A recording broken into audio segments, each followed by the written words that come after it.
Well, first let me thank Professor Pandey and IAP members to give me this opportunity to participate in this symposium. I'm supposed to be speaking what Professor Tripathi would be speaking, but that's something that I don't think so I could do it. I'm going to speak what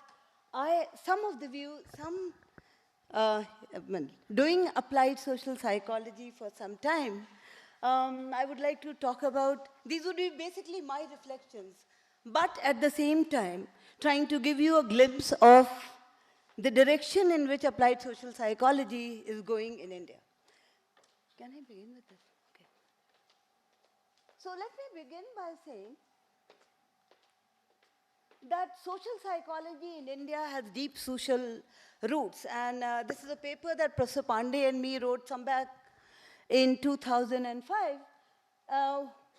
So I think the idea is that we have been, if you look at the roots and the way social psychology has developed, it has been social. And by saying this, I mean that it has been tied to the social problems that the society faces. But despite the social roots, in the early phase, not much focus, I would say, was made to make the discipline relevant to the complexities and contingencies encountered in social life. And for applied social psychology, I think it is important that the discipline should be relevant to the complexities and the contingencies faced by the Indian society. When I look back, I find the three factors have actually influenced applied social psychology in India. One, probably, if I look back, is the call by Professor Singh and others to enter the arena of social change and development. And this made many social psychologists be more applied in their orientation. The second I would say is the start of doctoral programs in major Indian institutions which give opportunity to young researchers like us to do doctoral research in the country, get quality training, but also we were very sensitive, quite sensitive, to the indigenous context and probably more appreciative of the social reality because we are the homegrown kind of products that one could say. The third factor has been realization and repeated realization that psychology's role in policy making is not recognized at all. Now, I would just very briefly give you some idea about a brief overview of the ICSSR surveys to identify some of the areas of applied social psychology research. And here I'm going to be very brief. So if you look at the first survey by Rath, 1972, and he argues that although social problems have been the focus, but they have been too narrow in terms of the aspects of social problems. A lot of research was focused on attitude, opinions, group, interpersonal processes, etc. Then if you come to the second survey by Parikh, etc., there was emphasis in applied social psychology research covering more areas like communication and influence process, psychology of work, political process, environmental issues, poverty, inequality, population, and dynamics of social change. So if you see, we have slowly been more probably inclusive and more sensitive to the social problems that the country is facing. Now, if I come to the third and the fourth survey, which Professor Pandey was done under Professor Pandey's leadership, you have new areas that are coming up. Social psychology of education, development and change, fertility behavior, health, social disadvantage, poverty and deprivation, social influence process, intergroup relations, and social tensions, and dynamics of rural development. So some of the major chapters, I think their titles I have put in. Now coming to the fifth survey, which was again under the leadership of Girishwar Mishra, you have areas like health, psychology of the disabled people, geropsychology, psychological interventions, dynamics of schooling, psychology and social development, culture, institutions, and organizational change. Now, if we just see, we find that over the years, there has been a greater emphasis on applied social psychology in the country. And one of the milestones has been the National Seminar on Applied Social Psychology in India, which was held at Bhopal in 1987, which culminated in the first kind of book on applied social psychology in India. Now, let me just talk about some of the major areas or dominant areas of research apart from the survey. I'm just now trying to put together the survey. And these are some of the dominant areas of research that we see. So there is a good emphasis on inequality, disadvantage, marginalization, and relative deprivation. And I think all of us are very clear that this is one of the social realities that we face in the country.